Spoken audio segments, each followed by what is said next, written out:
Jadi lanjut ya. pertanyaan dari Oke, baik. jemaah. Assalamualaikum warahmatullahi wabarakatuh, Pak Ustaz.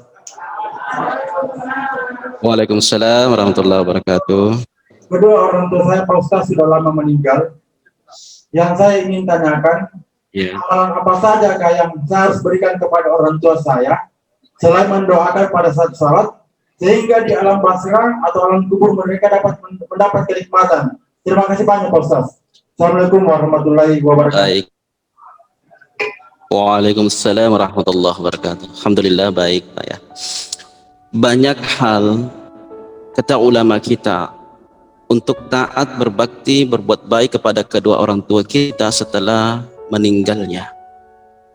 Di antaranya adalah mendoakan. Satu, mendoakan orang tua kita. Apakah doa kita sampai? Sampai. Ada seorang laki-laki datang kepada Rasulullah sallallahu alaihi wasallam, "Inna ummi ftulit nafs." Sesungguhnya ibuku mati mendadak ya Rasulullah. Artinya mati mendadak, tidak sempat saya temui, tidak sempat saya berbicara dengan ibu saya, mati, wafat. Fa uraha law takallamat tasaddaqat. Tapi saya tahu sekali kalau seandainya saya ketemu dengan ibu saya, maka ibu saya pasti ingin bersedekah. Fahallaka, apakah ia mendapatkan pahalanya apabila saya bersedekah berniat untuk ibu saya yang sudah meninggal? Apakah dapat pahalanya? Sudah meninggal. Apa kata Rasulullah sallallahu alaihi wasallam? Na'am, dapat. Masya Allah, dapat. Apalah lagi doa anak kepada ibu bapaknya. Sama dengan anak santri 3 bulan tidak pernah dapat kiriman dari ibu bapaknya di kampung. Tiba-tiba 3 bulan kemudian dapat informasi, nak, jemput beras dan kiriman uang di terminal. Baru kemarin saya kirim, sudah sampai pagi ini. Karena senangnya seorang anak, ia pun berlari tanpa pakai sandal. Berlari, kenapa? Senang sekali ada kiriman. Begitulah orang tua kita di alamnya sana. Kalau ada anaknya yang soleh, selalu mendoakan ibunya, selalu mendoakan bapaknya. Satu. Yang kedua, bagaimana cara memperlakukan orang tua, berbuat baik kepada orang tua setelah meninggalnya? Yakni berbuat baiklah kepada siapa yang diajak lebih dekat-dekat sekali dengan ibu bapak kita sewaktu masa hidupnya. Sambunglah tali silaturahim itu. Oh, ada tetangga saya, oh ada kampung sebelah saya, akrab sekali seperti saudara. Maka kata ulama kita, sambunglah silaturahmi yang pernah disambung silaturahmi oleh bapak ibu kita. Itu diantara berbuat baik kepada kedua orang tua kita. Jangan kita katakan, sudah bapakku sudah meninggal, urusan kita sudah beda. Tidak, kita harus menyambung tali silaturahim. Kemudian yang ketiga, yakni seorang anak kepada kedua orang tuanya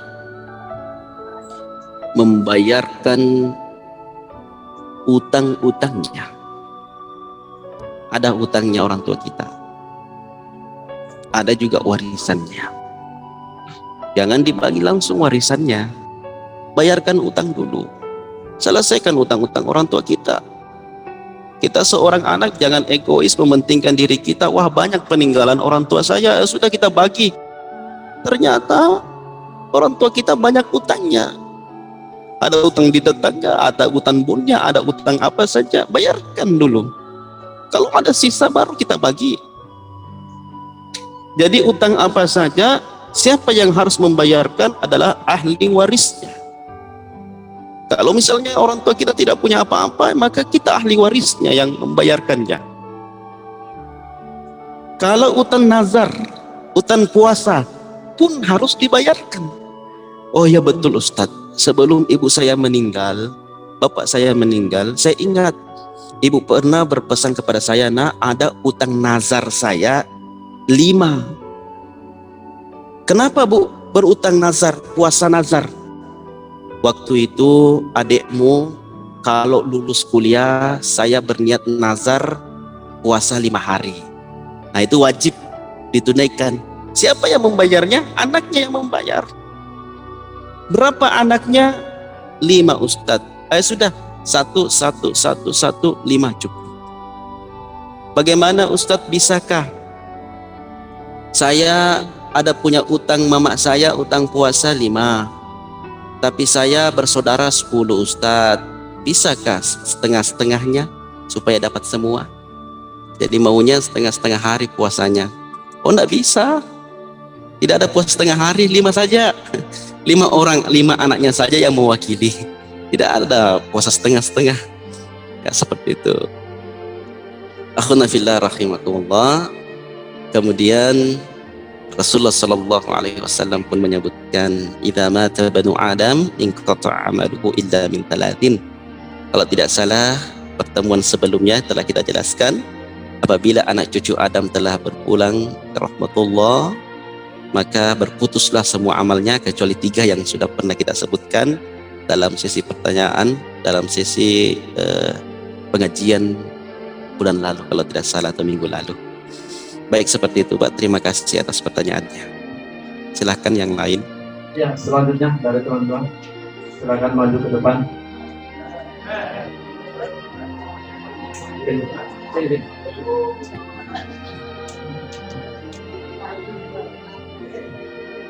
Assalamualaikum Ustaz. Assalamualaikum warahmatullahi wabarakatuh.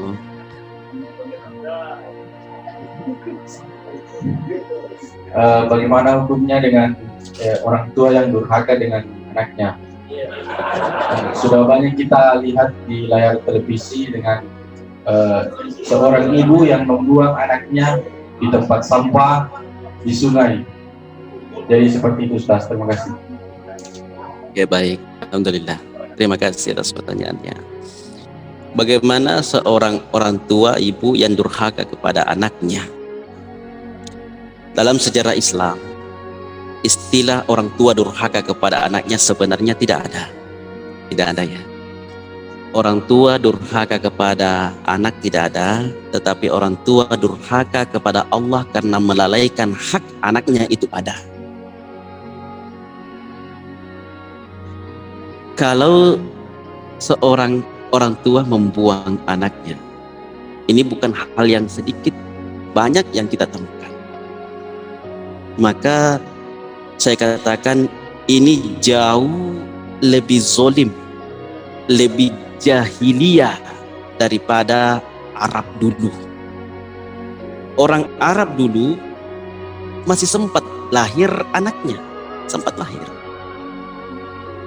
Masih sempat lahir. Karena kejahiliannya sehingga dikubur hidup-hidup. Karena dianggap perempuan itu tidak membawa kebaikan dalam hidupnya. Itu dulu, sebelum Islam. Tapi sekarang, anak belum lahir sudah dibunuh. Sudah digugurkan. Na'udzubillah min dzalik. Ini lebih jahiliyah lagi daripada dulu. Lebih jahiliyah lagi. Dibuang anaknya. Sengaja dipaksa keluar belum saatnya, kemudian dibuang anaknya. Na'udzubillah min dzalik. Ini lebih jahil lagi.